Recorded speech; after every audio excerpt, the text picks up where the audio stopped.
evening. Good.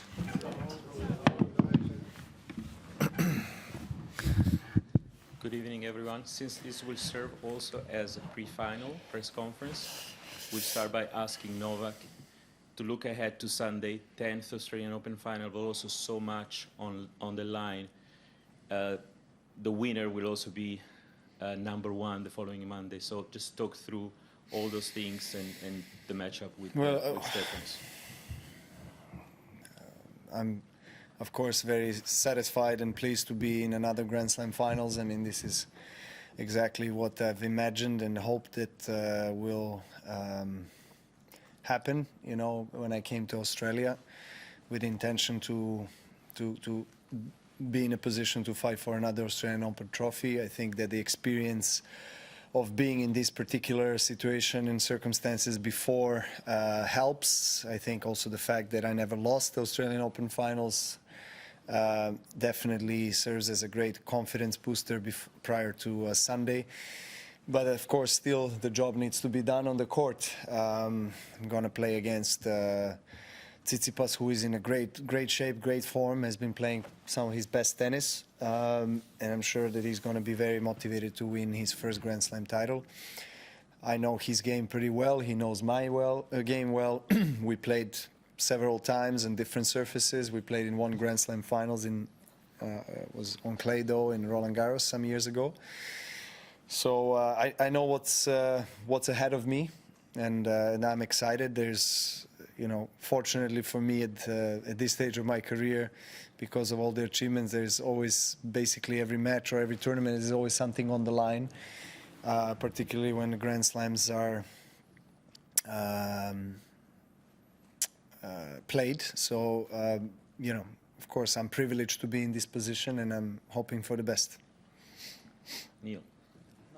Did the situation surrounding your father over the last couple of days and his absence tonight affect your performance and mood earlier in this match? And will you be back on Sunday in the arena? Well, I saw, as everybody else saw, what happened yesterday, and it was unfortunate that the misinterpretation of what happened yesterday has escalated to such a high level there, where there was I would say a lot of conversations with the tournament director, with media and everyone else. So it has got to me, of course, as well, and I was not aware of it until last night. And then, of course, I was not pleased to see that. My father, my whole family and myself have been through several wars during the 90s. So as my father put in a statement, we're against the war. We never will support any violence or any war. We know how devastating that is for the family, for people in any country that is going through the war. So that's the first thing I want to say. The second thing I want to say is that my father, as he said in a statement, has been going after every single match to meet with my fans at the main square here in Australian Open, to thank them for the support, to be with them, pay them respect, and make photos. And the photo that he made, he was passing through. I heard what he said in the video. He said cheers, and unfortunately some of the media has interpreted that in a really wrong way. So I'm sorry that that has escalated so much, but I hope people understand that there was absolutely no intention whatsoever to support any kind of war initiatives or anything like that. You know, my father, as I said, was passing through, and there was a lot of Serbian flags around, and that's what he thought. He thought he was making photo with somebody, you know, from Serbia, and that's it. He moved on. Of course, that it's not pleasant for me to go through this with all the things that I had to deal with, you know, last year and this year in Australia. So it's not something that I want or need. And I hope that people will let it be, and we can focus on tennis. Sorry, Sunday. Have you made a decision about whether he's back in the stadium? Well, let's see. You know, of course, it wasn't again, pleasant not to have him in the box, you know, but it was a decision that we made together, and we just didn't know how things will play out, I guess. Yeah, I hope to have him. I hope he's also he's going to be feeling okay to be in the courts, because I would like to have him there for the finals. Russell? Novak, you've won your matches comfortably so far, dropping just the one set, but to me it seems like it's been quite a stressful fortnight for you. I don't know if that is the case, if you feel it's been more stressful than some of your other recent Grand Slams, and if so, what some of the other reasons for that might be. I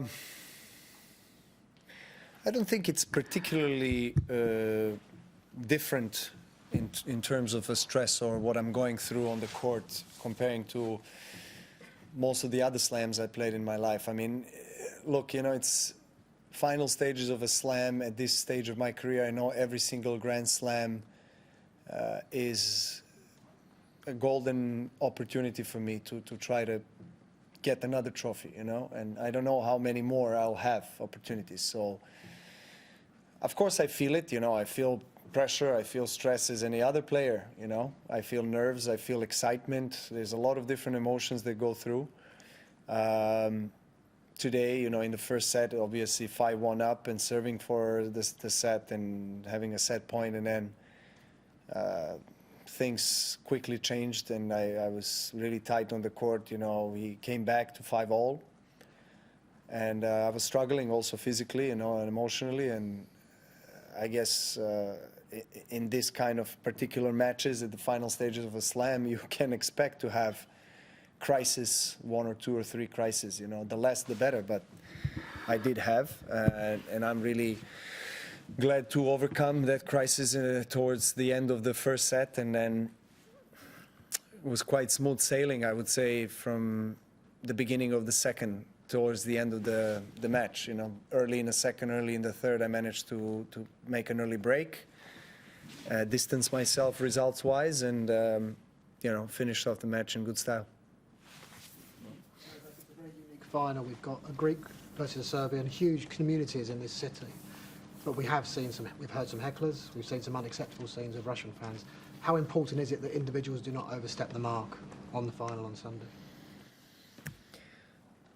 Well, I hope that all the people who are going to come to the finals are going to be there for tennis and sport, you know, because that's what we all wish for.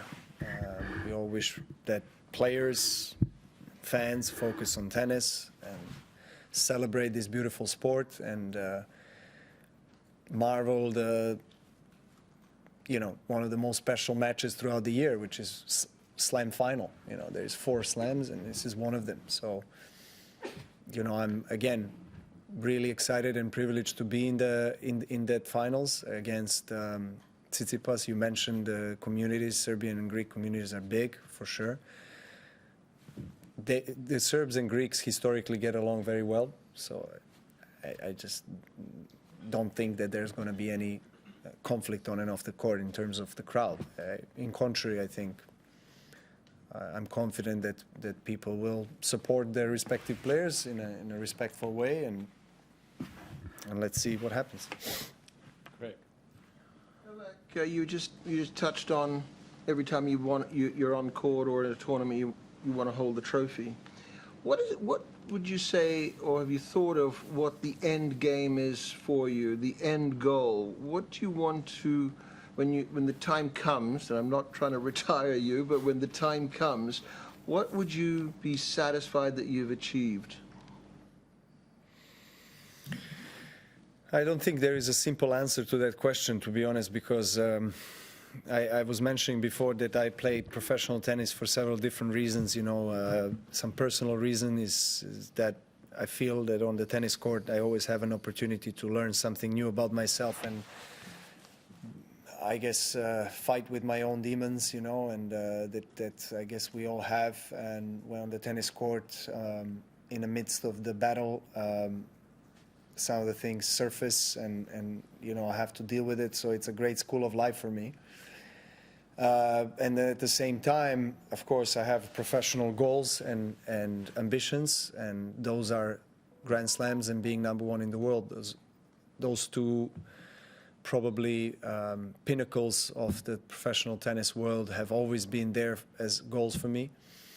So I do want to make more history of this sport, no doubt. I feel game-wise, physically, I still can sustain and maintain the top level. So as long as that's the case, why not, keep going? I don't know when the end is going to happen in terms of professional career. Right now I have motivation, I have support of the close ones, which is also something that is probably underestimated and not maybe talked about a lot, but it's a key, especially as a father. I mean, being absent from the children is not something that makes me very happy. But I think it's a balancing act, between me and my wife and the closest people in my life. So her being there for our children and everything allows me to be able to do what I love and still make some strides, significant strides in this sport. Novak, last year's deportation, has that been playing on your mind over the past 2 weeks? And now that you're into the final, congratulations. But Thank you. Is that something now that you want to... Will it be relief if you win after everything that happened last year here? Honestly, I'm over it. I mean, once I came into Australia, my intentions were always, very positive to come back. Of course, the feelings of coming back to Australia this year were different than any other year because of the events of last year. But, I said many times that I don't hold any grudges, that I just love playing in Australia, love being here. And that kind of emotion, I feel like, helped me to feel comfortable and to play well, because I won Adelaide and now I'm in the finals of Australian Open, so I haven't lost a match in last 5 weeks in Australia, and I'm really glad to be here and play that well. Mark. Novak, I was just hoping you could give us an insight into how you handle the intense scrutiny that you deal with. Just this past fortnight, there's obviously the talk about your hamstring, there's the toilet break, there's the drinks, and now obviously your father. Like, I've just rolled off 4 things just there, and this is just a normal part of your life. But how do you handle it and continue to succeed? I mean, it sounds like a cliche, but you really have to accept it, It's much easier said than done.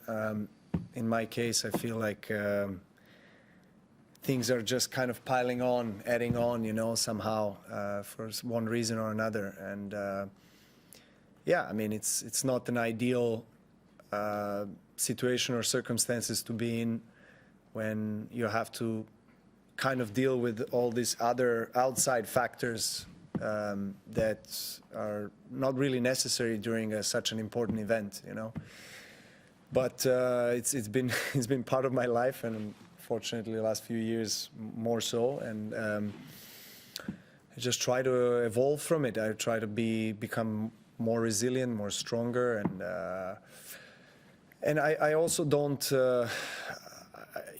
I think with the experience that I have with my routines, I feel like I'm strong enough to know what I need to do, when I need to do certain things, so I'm able to switch off, and then I have, of course, team of people around me, and my, family members who are staying with me, close, in the same accommodation or spending an entire day with me, and then I have an agreement with them that they give me this kind of protection, and I don't want to hear things about, what was written in this article or that news. I want to keep my mind as sane or serene as possible in order to conserve the vital energy that I need for the court.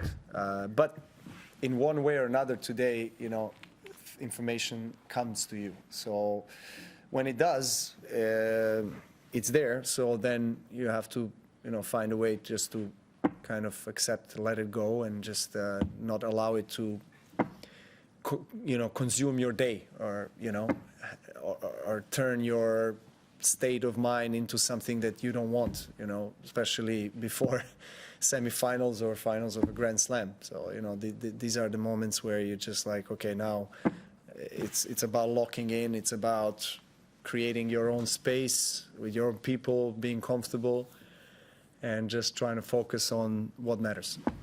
Last one, Matt. Just quickly, sorry, I apologise. When did you feel like this scrutiny, this level of scrutiny started? How far back? I mean, look, there's no reason really to go into it. I mean, I've had throughout my career quite a few situations where, I had to deal with quite a lot of things, So it's right now it's tough for me, and also to pick one or date when it started to happen. It just kind of comes and goes, It really depends. Depends on some circumstances. Depends on, I guess the energy, the vibe, or whatever. It depends on a lot of things, a lot of factors. It's tough to say. Last one. You said before that the thing with your father was misinterpreted. Did you discuss with him how important it might be, given your platform, for him to be careful, because it might be a reflection of how he or you or your family feels about an issue like the Russian invasion? Well, as I've already explained myself, and he explained himself what happened. So there was no intention, and now you're basically asking me a question like he did it intentionally, and like he's not being careful about what he's doing. It can happen to many people what happened to him. He was passing through, made a photo, it has escalated. He was misused in this situation by this group of people, and that's what happened. So I can't be angry with him or upset because, it was, I can say, not his fault. I mean, he went out to celebrate with my fans, and that's it. That's all it happened. After that, of course, he felt bad because of me and what he knew how that's gonna reflect on me and the whole media pressure and everything that has happened in the last 24 hours or 48 hours. But, it is what it is. You accept it and you move on. Thank you.